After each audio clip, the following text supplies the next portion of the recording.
গহনানন্দ চিন্তন বাংলা গ্রন্থ থেকে পাঠ করছি। পত্র সংখ্যা ১১০, ৭ই মার্চ ২০০৩। স্নেহের কন্যা, এর চিঠির সঙ্গে তোমার ২৭শে ফেব্রুয়ারির চিঠি এখানে ৬ই মার্চ পৌঁছেছে। তুমি এটা একেবারে ঠিক করোনি যে সারদামাকে পুজো করা বন্ধ করে ঘুরতে চলে গেছো। এদিকে গানের অনুশীলনও নিয়মিত রূপে করছো না। তুমি তো সাধারণ মেয়েদের মতো ব্যবহার করছো।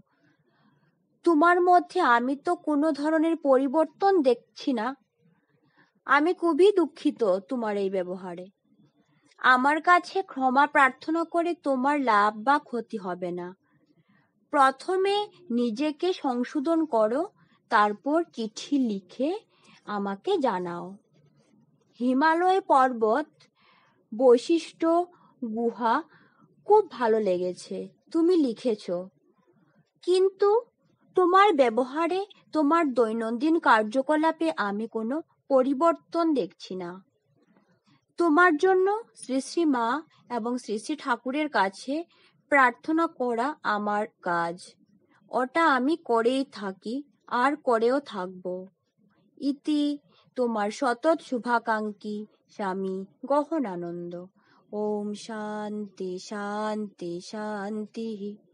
হরি ওম তৎসৎ। শ্রীরামকৃষ্ণার্পণমস্তু।